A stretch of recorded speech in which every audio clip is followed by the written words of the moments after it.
Hello दोस्तों, इस video के अंदर हम बात करेंगे टेगा इंडस्ट्रीज के आईपीओ के लिस्टिंग डे स्ट्रेटजी पर। मतलब टेगा इंडस्ट्रीज का आईपीओ जिन जिन लोगों को अलॉट हुआ है तो उन लोगों को लिस्टिंग डे वाले दिन क्या स्ट्रेटजी बनानी चाहिए। मतलब उसको लॉन्ग टर्म के लिए होल्ड करना चाहिए या लिस्टिंग गेन्स लेकर एग्जिट हो जाना चाहिए, तो उनकी स्ट्रेटजी क्या रहनी चाहिए। तो दोस्तों सबसे पहले इस वीडियो के अंदर हम बात करेंगे कि इसकी लिस्टिंग डेट कब है और शेयर जो है हमारे डीमेट अकाउंट के अंदर कब आएंगे। और फिर दोस्तों बात करेंगे कि इसका आज की तारीख में ग्रे मार्केट का प्रीमियम कितना चल रहा है, जिससे क्या है कि हमें पता चल पाएगा कि इस पर हमें लगभग कितना लिस्टिंग गेन्स मिलने वाला है। और फिर दोस्तों बात करेंगे कि लिस्टिंग डे वाले दिन हमें क्या स्ट्रेटेजी अपनानी चाहिए। मतलब जो शॉर्ट टर्म इन्वेस्टर्स हैं उनके लिए क्या स्ट्रेटेजी होनी चाहिए, जो लॉन्ग टर्म इन्वेस्टर्स हैं उनके लिए क्या स्ट्रेटेजी होनी चाहिए। तो दोस्तों सबसे पहले बात करते हैं इसकी लिस्टिंग डेट की। तो दोस्तों ये 13 दिसंबर को शेयर मार्केट के अंदर लिस्ट हो जाएगा। और दोस्तों जिस दिन इसकी लिस्टिंग होगी उससे 1 घंटा पहले मेरा वीडियो आपको मिल जाएगा, तो आपको ज्यादा टेंशन करने वाली बात नहीं है। और दोस्तों जो शेयर जो हमारे डीमेट अकाउंट के अंदर क्रेडिट होंगे 10 दिसंबर को, मतलब आज की तारीख में शेयर डीमेट अकाउंट के अंदर क्रेडिट होना शुरू हो जाएंगे। और लगभग आपके आज अगर क्रेडिट नहीं होते तो 1-2 दिन के अंदर आपके शेयर क्रेडिट होना शुरू हो जाएंगे। तो इसकी जो लिस्टिंग डेट है वो है 13 दिसंबर। अब दोस्तों बात करते हैं इसका आज की तारीख में ग्रे मार्केट का प्रीमियम कितना चल रहा है। तो दोस्तों इसकी ग्रे मार्केट के अंदर डिमांड काफी अच्छी है और लगातार स्टेबल है इसका ग्रे मार्केट का प्रीमियम। और आज की तारीख में भी अगर ग्रे मार्केट के प्रीमियम की बात करें तो 290 से लेकर 300 रुपए के बीच में चल रहा है इसका ग्रे मार्केट का प्रीमियम। हालांकि इसका ग्रे मार्केट का प्रीमियम थोड़ा बहुत घटा है, उसका कारण यह है कि एचएनआई कॉस्ट मतलब एचएनआई कॉस्ट थोड़ी ज्यादा है। और उसके अलावा जो अभी मार्केट की कंडीशन डाउन चल रही है, ओमिक्रॉन वायरस आया है, इस कारण थोड़ा बहुत दबाव हमें सबके ग्रे मार्केट के प्रीमियम पर देखने को मिला है। और उसके अलावा काफी सारे आईपीओ एक साथ आए हैं, तो जिसके कारण क्या है कि फंडिंग थोड़ी थोड़ी बढ़ गई है, उसके कारण भी हमें सबके ग्रे मार्केट के प्रीमियम पर दबाव देखने को मिला है।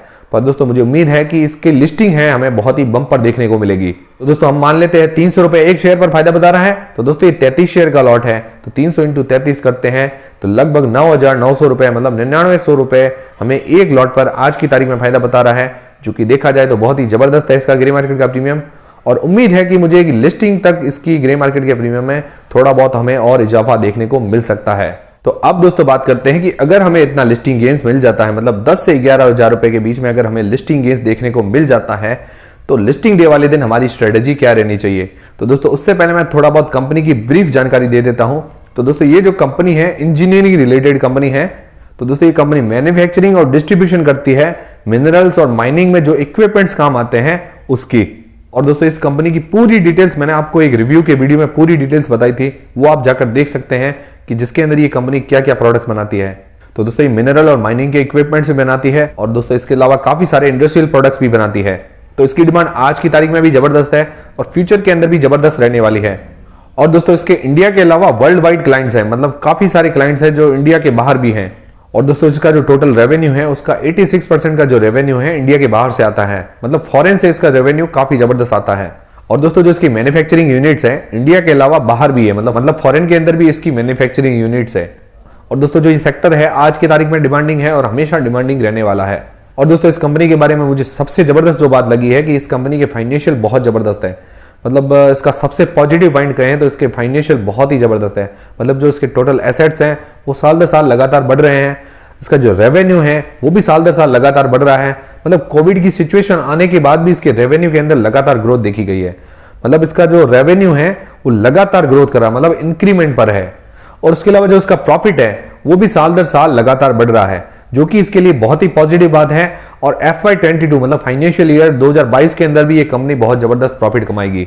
तो दोस्तों इस कंपनी के फाइनेंशियल बहुत ही जबरदस्त है, मतलब साल दर साल इसका रेवेन्यू बढ़ रहा है, प्रॉफिट बढ़ रहा है। तो इसके फाइनेंशियल भी एक कारण है इसकी ग्रे मार्केट के डिमांड के अंदर। और दोस्तों ये पूरा जो आईपीओ है ऑफर फॉर सेल के अंदर, मतलब प्रमोटर्स अपनी हिस्सेदारी बेच रहे हैं। दोस्तों प्रमोटर्स अपनी हिस्सेदारी बेचने के बाद भी जो प्रमोटर्स की हिस्सेदारी रहेगी इस कंपनी के अंदर 79.17% की, मतलब 79.17% की हिस्सेदारी रहेगी। मतलब काफी ज्यादा स्टेक है प्रमोटर्स के पास। तो मतलब प्रमोटर्स भी काफी विश्वास जता रहे हैं इस कंपनी के अंदर। और दोस्तों जो इसकी पीयर कंपटीटर कंपनी है AIA इंजीनियरिंग, दोस्तों ये जो शेयर है लॉन्ग टर्म और मीडियम टर्म दोनों के लिए अच्छा है। दोस्तों लॉन्ग टर्म होता है मिनिमम 3 से 5 साल, अगर मीडियम टर्म की बात करें तो मिनिमम आप 6 महीने से लेकर 2 साल के बीच में बात कर सकते हैं, क्योंकि काफी लोग 1-2 महीनों को भी लॉन्ग टर्म मान लेते हैं। तो लॉन्ग टर्म मिनिमम 3 से 5 साल होता है। तो दोस्तों ये तो ही कंपनी की बात। अब दोस्तों बात करते हैं कि जो शॉर्ट टर्म इन्वेस्टर्स है जिन्होंने सिर्फ लिस्टिंग गेन्स के लिए इस आईपीओ में अप्लाई किया है, तो उन लोगों को क्या करना चाहिए। तो दोस्तों अगर आपका कोई भी टारगेट नहीं है इस आईपीओ पर, मतलब आपने सिर्फ शॉर्ट टर्म मतलब लिस्टिंग गेन्स के लिए अप्लाई किया है, तो मुझे लगता है अगर आप पहले ही दिन प्रॉफिट बुक करेंगे तो भी कोई बुरी बात नहीं है। और अगर आपको ऐसा लगता है कि शेयर थोड़े दिन और चढ़ेगा, तो मुझे लगता है पहले दिन आप अपना बेसिक अमाउंट निकाल लें। अगर आप अपना बेसिक अमाउंट निकाल लेंगे पहले दिन, मतलब अगर आपको 10 से 11,000 रुपए का प्रॉफिट होता है और अगर हमने 15,000 रुपए इन्वेस्ट किए हैं, 15,000 रुपए इन्वेस्ट करके हमारे अमाउंट जो है 26,000 जैसा हो जाता है, तो अगर हम अपना बेसिक अमाउंट निकाल लेते हैं, मतलब 15,000 रुपए निकाल लेते हैं, उसके बाद हमारे पोर्टफोलियो के अंदर अगर 11,000 रुपए के शेयर हैं, तो उससे क्या होगा कि बेसिक अमाउंट जो हमारा निकला हुआ होगा, अगर शेयर गिरता भी है तो भी हमें नुकसान नहीं होगा, मतलब रिस्क नहीं रहेगी। और अगर शेयर बढ़ता है तो उससे क्या है कि हमें प्रॉफिट और ज्यादा मिल पाएगा। तो अगर शॉर्ट टर्म इन्वेस्टर्स हैं, वो पहले दिन अगर प्रॉफिट नहीं बुक करते हैं, मतलब पहले दिन सबसे बढ़िया है कि प्रॉफिट बुक कर लें जो शॉर्ट टर्म इन्वेस्टर्स हैं, पर अगर पहले दिन वो प्रॉफिट नहीं बुक करना चाहते हैं, वो सोच रहे हैं कि 2 से 3 दिन हम और प्रॉफिट कमाएंगे, तो उनको अपना बेसिक अमाउंट निकाल लेना चाहिए। इससे क्या है कि रिस्क काफी कम हो जाती है। और दोस्तों शॉर्ट टर्म के अंदर अप्स एंड डाउन चलते रहते हैं, मतलब गिर भी सकता है और चढ़ भी सकता है, तो जैसी डिमांड रहती है उस हिसाब से ये शेयर परफॉर्मेंस करता है। और बाकी दोस्तों मुझे लगता है लिस्टिंग वाले दिन हमें थोड़ा बहुत सेलिंग प्रेशर तो देखने को मिलेगा ही, क्योंकि मार्केट भी अभी काफी अप्स एंड डाउन चल रहे हैं और इसके अलावा काफी ज्यादा आईपीओस भी एक साथ आ रहे हैं, तो इसके कारण क्या है कि हमें थोड़ा बहुत सेलिंग प्रेशर तो देखने को मिलेगा ही।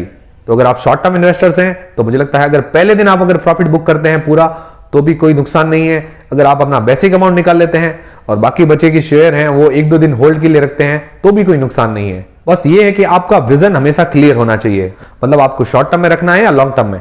और अगर दोस्तों आप लॉन्ग टर्म इन्वेस्टर्स हो, मतलब आप लॉन्ग टर्म में इसको होल्ड करना चाहते हैं, तो उन लोगों को क्या करना चाहिए? तो दोस्तों अगर आप लॉन्ग टर्म में इसको होल्ड करना चाहते हैं, आपके पास अगर एक्स्ट्रा अमाउंट है, मतलब अगर आपके पास एक्स्ट्रा अमाउंट है दूसरे आईपीओस वगैरह में इन्वेस्ट करने के लिए या दूसरा इन्वेस्टमेंट करने के लिए, तो आप इसको पूरा लॉन्ग टर्म में होल्ड कर सकते हैं। और अगर आप लॉन्ग टर्म में होल्ड करें तो मुझे लगता है मिनिमम 2 से 3 साल तक करें, तो ये आपको ज्यादा फायदा देगा। और अगर दोस्तों आपके पास एक्स्ट्रा अमाउंट नहीं है, जैसे मान लो आपको आईपीओ में लगाने के लिए आपके पास और एक्स्ट्रा अमाउंट नहीं है या इन्वेस्टमेंट करने के लिए और एक्स्ट्रा अमाउंट नहीं है, और अगर आप फिर भी लॉन्ग टर्म के लिए भी होल्डिंग चाहते हैं, तो मुझे लगता है आप अपना बेसिक अमाउंट निकाल लीजिए, मतलब 14 से 15,000 रुपए निकाल लीजिए। उसके बाद जो शेयर बचते हैं 10 से 11,000 रुपए के बीच में जो शेयर बचते हैं, उसको आप लॉन्ग टर्म की होल्डिंग के लिए रख सकते हैं। दोस्तों बेसिक अमाउंट अगर हम पहले दिन निकाल लेते हैं तो उससे ये फायदा होता है कि अगर शेयर गिरता है तो भी हमें रिस्क नहीं रहता, मतलब हमारा बेसिक अमाउंट तो अच्छे भाव में निकल गया है। उसके बाद जब शेयर वापस मूवमेंट लाएगा तो प्रॉफिट वाले शेयर ही हैं वो पड़े रहेंगे। उससे क्या है कि जब शेयर वापस बाउंस बैक करता है तो उसका फायदा हम कमा सकते हैं। और दोस्तों दूसरी ये खास बात है कि बेसिक अमाउंट निकाला हुआ है, उसके बाद जो प्रॉफिट वाले शेयर हमने रख लिए हैं, और उसके अलावा इसके अंदर 2-3 दिन में और बढ़त हमें देखने को मिलती है, मतलब शेयर के अंदर और ग्रोथ देखने को मिलती है, तो हमारे पास कुछ अमाउंट के शेयर पड़े हैं, तो उस ग्रोथ का हम फायदा उठा सकते हैं। और बाकी दोस्तों मुझे लगता है कोई भी आईपीओ अगर हमारे लगता है जो कि फाइनेंशियली और फंडामेंटली स्ट्रांग हो, तो मुझे लगता है उसके कुछ शेयर तो हमें होल्डिंग के लिए रख ही लेने चाहिए। और दोस्तों कोई भी फाइनेंशियली फंडामेंटली अच्छा शेयर हो, तो मेरा तो यही टारगेट रहता है कि मैं अपना बेसिक अमाउंट निकाल लूं, उसके बाद जो प्रॉफिट वाले शेयर होते हैं वो लॉन्ग टर्म की होल्डिंग के लिए पड़े रहते हैं।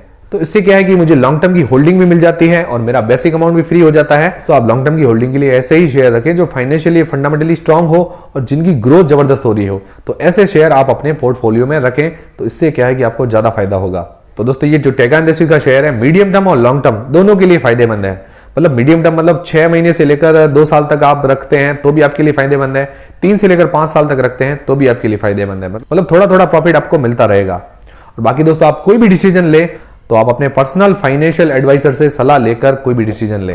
तो दोस्तों मुझे लगता है कि ये वीडियो देखने के बाद आपकी स्ट्रेटेजी काफी हद तक क्लियर हो गई होगी कि आपको लिस्टिंग डे वाले दिन क्या स्ट्रेटेजी अपनानी है, मतलब इसको लॉन्ग टर्म के लिए होल्ड करना है या लिस्टिंग गेन्स लेकर एग्जिट हो जाना है, या दोस्तों आप बेसिक अमाउंट निकाल लेंगे या कुछ प्रॉफिट वाले शेयर रख लेंगे। तो जो भी आपकी स्ट्रेटेजी रहेगी मुझे लगता है क्लियर हो गई होगी। तो दोस्तों ये वीडियो देखने के बाद आप लोग क्या स्ट्रेटेजी अपनाने वाले हैं मुझे कमेंट करके जरूर बताएं। और दोस्तों हमारा जानकारी हमारे वीडियो अगर आपको पसंद आया है तो वीडियो को लाइक जरूर करें और दोस्तों चैनल को सब्सक्राइब कर लें। अगर आपको बेल आइकन पर दबाने के बावजूद भी नोटिफिकेशन नहीं मिल रहा है तो आप हमारे टेलीग्राम चैनल को भी ज्वाइन कर सकते हैं। मिलते हैं दोस्तों नेक्स्ट वीडियोस के अंदर।